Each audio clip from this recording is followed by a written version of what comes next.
we're going to get right into our next presentation talking about how smart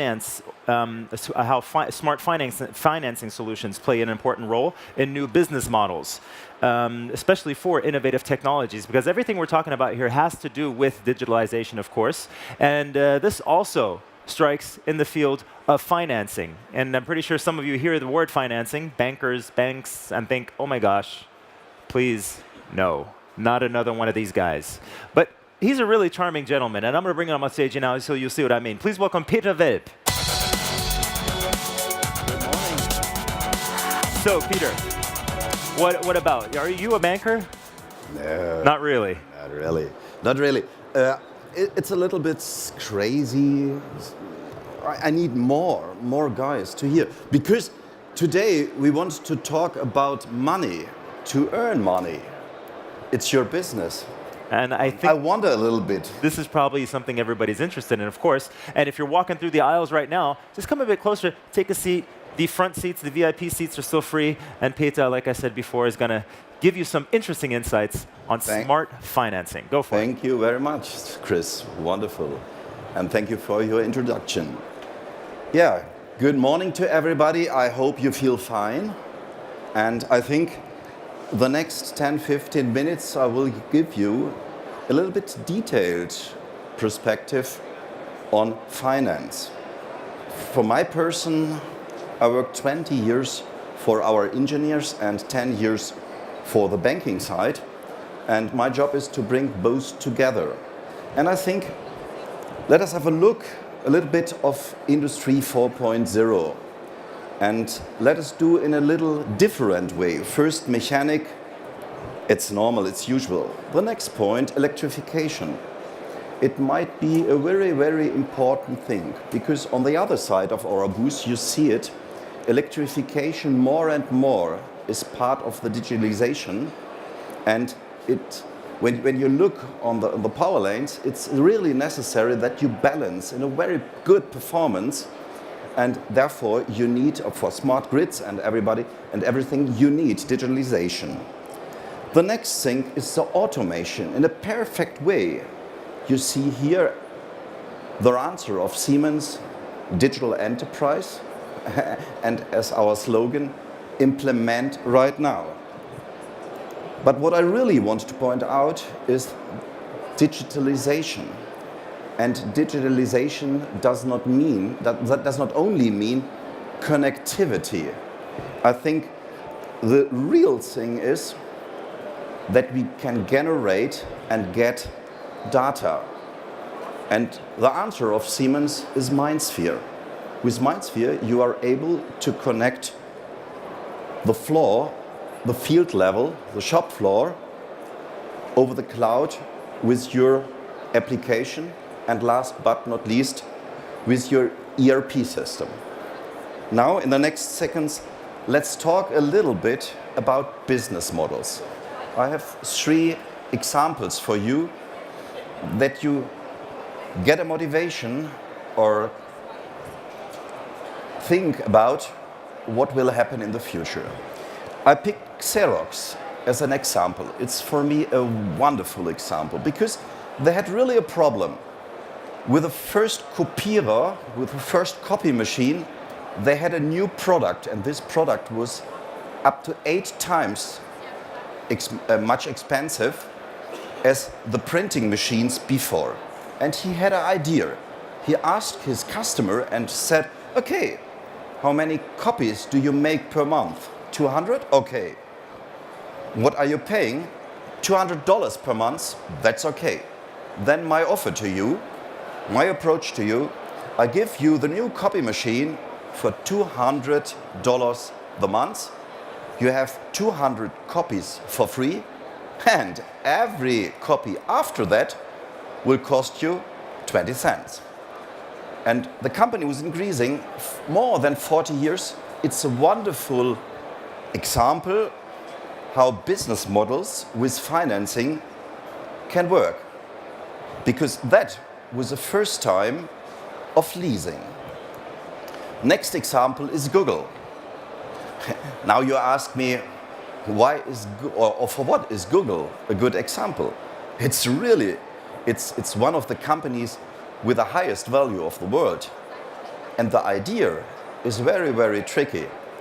You Google every day, you're searching for everything. But in the background, the database is analyzed.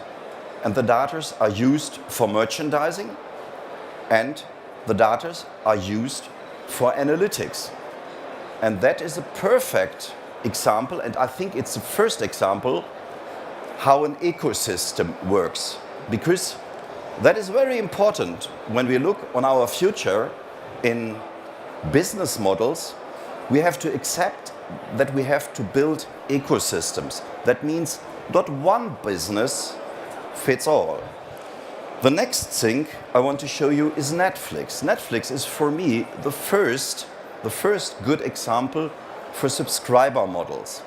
That means in that moment where you need it, you load down perhaps your TV show, your football game, or whatever, and you pay for it. And these three models shall show us that the future of business models is a little bit different, but what's very clear, it is based on data.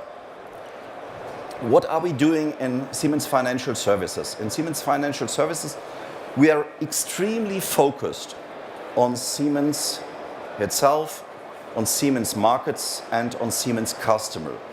What does it mean? We offer payment plans, extended payment terms, and we offer new business models. That means we are discussing with you perhaps about such a situation. We analyze with you together what is your business model, what ideas are in your business model, what will be the commercial value so that you can see it on your balance sheet. And I say it's extremely different to the past, because in the past you were here on the booth and said, okay, I have a wonderful product with new features and functions.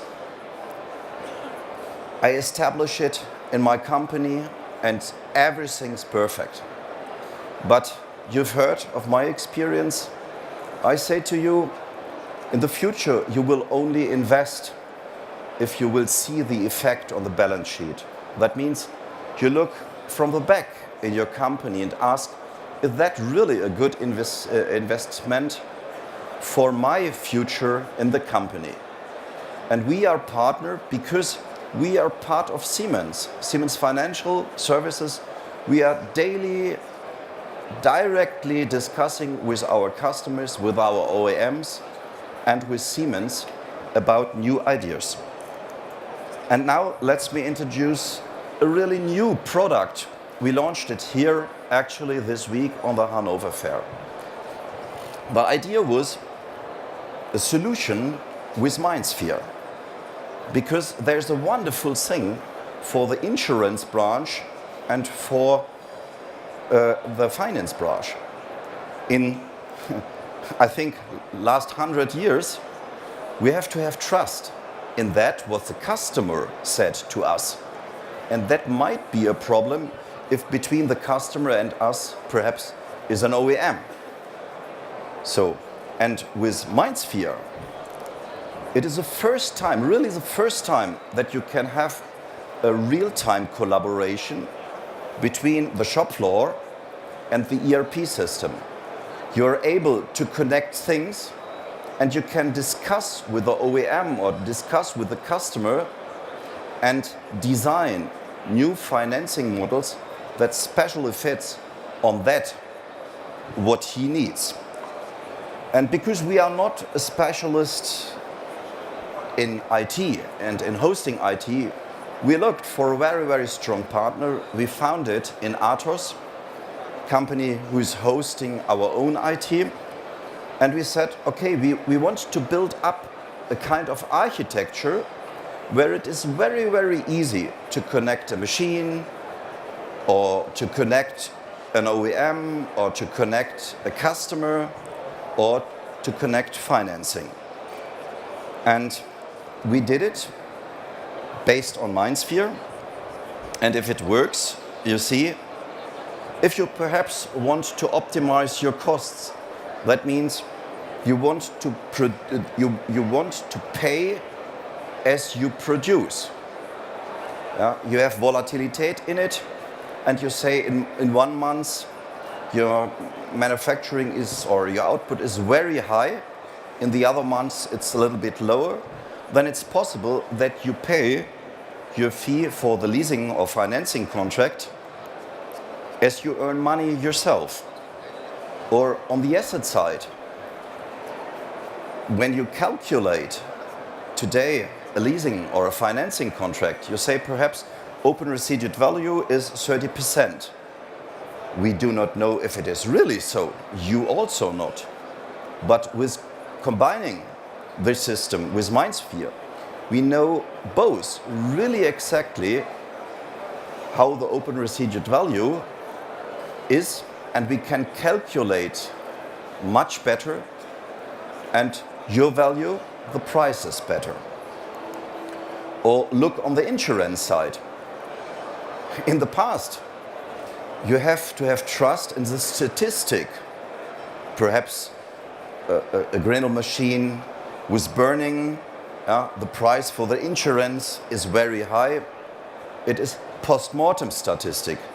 In the future, we are able to connect us with the asset, and we can, from the side of the conditions and from the contract, individualize it very perfectly.